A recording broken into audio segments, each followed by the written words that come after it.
Halo teman-teman, apa kabar semuanya? Semoga teman-teman sehat hari ini ya. Hari ini tanggal 16 Juli 2025, teman-teman. Kita bahas mengenai timnas U23 yang tadi malam menang banyak 8-0 ya. Ya, pertama kita oke, bahagia ya, timnas U23 menang 8-0 atas Brunei Darussalam ya. Ya, ini senang, tapi yang kedua, pelatih timnas U23 kurang puas dengan penampilan babak kedua ya. Ini kita juga sebagai penggemar timnas ya, saya tadi malam nobar ya, itu para penontonnya juga nggak puas dengan penampilan yang menurun di babak kedua. Ya, jadi pelatih timnas U23 Van der Broek dia bilang ya dia senang puas dengan anak asuhnya, tapi di babak kedua timnas Indonesia dinilai tidak konsisten dalam permainan ya, maksudnya tidak stabil seperti babak pertama. Ini disayangkan dan ini akan dievaluasi oleh pelatih timnas U23 ya, Herald Van der Broek. Kalau melawan Brunei, teman-teman, ini track recordnya Indonesia memang kebanyakan menang ya, dan menangnya banyak. Nah, ini yang akan dihadapi yang tanggal berapa nih? Tanggal 18 nanti, timnas Indonesia akan melawan Filipina. Setelah melawan Filipina tanggal 21, timnas Indonesia akan melawan Malaysia. Ini beda pasti dengan kelasnya Brunei Darussalam ya, teman-teman. Indonesia jangan sampai melawan Filipina kedodoran ya. Filipina juga bagus permainannya, berhasil mengalahkan Malaysia 2-0. Nah, yang lawan jelas tuh nanti kalau Indonesia lolos ke babak selanjutnya, yaitu di situ ada Thailand, ada Vietnam ya, itu kayaknya dua tim ini mulus ya di grupnya. Ya, kita senang dengan permainan pola permainan di babak pertama timnas Indonesia U23.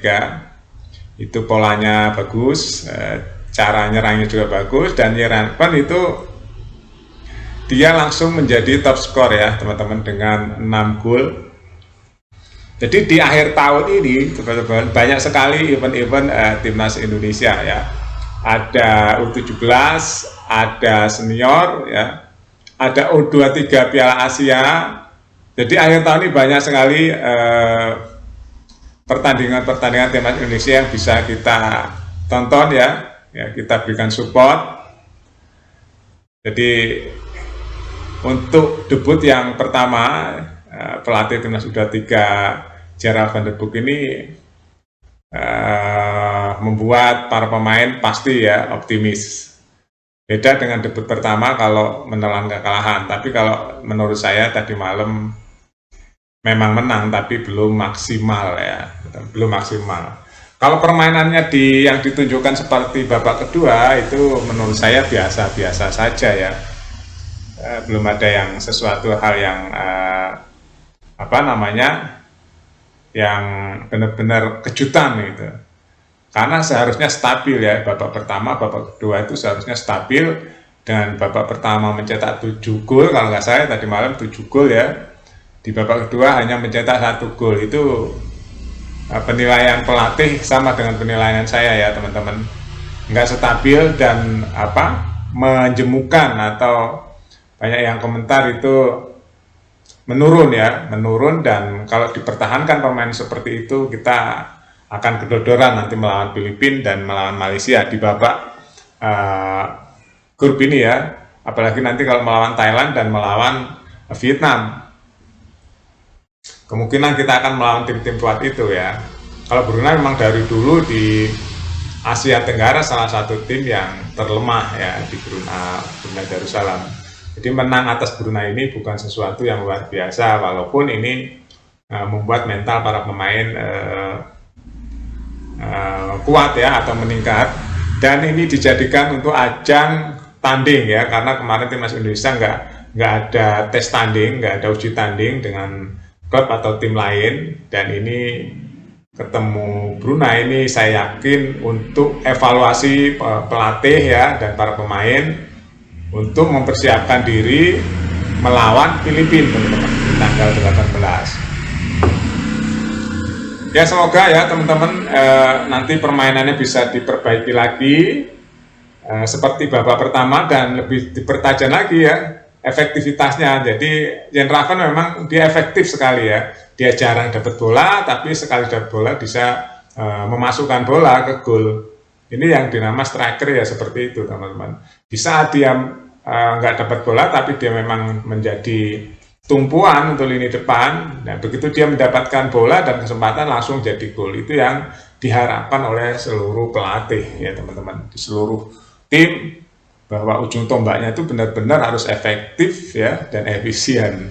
Dan ini tadi malam sudah ditunjukkan oleh Jan Raven. Semoga nanti lawan Filipina ya, jadi pelatih timnas U23 ini kan berkomentar ya, dia berpandangan bahwa setiap permainan dia harus menang dan harus pakai cara yang berbeda. Nggak sama melawan Brunei, melawan Filipina udah pasti strateginya beda ya, kekuatannya pun beda, rankingnya juga beda. Ini yang diharapkan oleh para penonton. Tadi malam Indonesia bisa mencetak banyak gol ya, seperti babak pertama. Ternyata babak kedua nggak sesuai yang diharapkan. Banyak prediksi Indonesia akan menang di atas 10, tadi malam ternyata 8-0, hanya menambah 1 gol di babak kedua. Kita nggak evaluasi secara detail teman-teman, kita evaluasi secara makro saja ya. Pertandingan timnas Indonesia melawan Brunei ini kita anggap, atau saya anggap lah ya, saya berpandangan bahwa ini adalah untuk uji tanding saja, untuk mengetahui komposisi, kekuatan, dan organisasi permainan timnas Indonesia di bawah debutnya Van der Broek ini, karena memang dia nggak ada uji tanding, nggak ada tes tanding dengan klub-klub lain, dengan lawan-lawan di luar timnas sendiri. Dia mengadakan internal game, dia nggak ada uji tanding dengan pihak luar. Mungkin memang waktunya mungkin ya. Jadi kita harus dukung terus teman-teman timnas Indonesia, timnas U17 juga ya, yang hari ini sedang benar-benar hot ya, timnas U17. Dia mempersiapkan diri untuk Piala Dunia, ini luar biasa Indonesia. Terus nanti ada timnas U23 juga, nanti pasti materinya beda ya. Ada beberapa, ada Mauro Ziltra ya, ada Mauro Ziltra, terus ada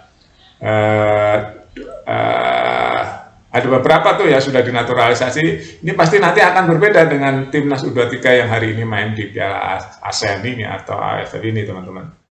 Ya, yang pasti kita support terus timnas Indonesia dan semoga bisa rankingnya pecah 100 ya teman-teman. Hari ini kan sudah 118, nanti timnas Indonesia seniornya bisa pecah ke 100 dan itu akan meninggalkan Vietnam dan Thailand.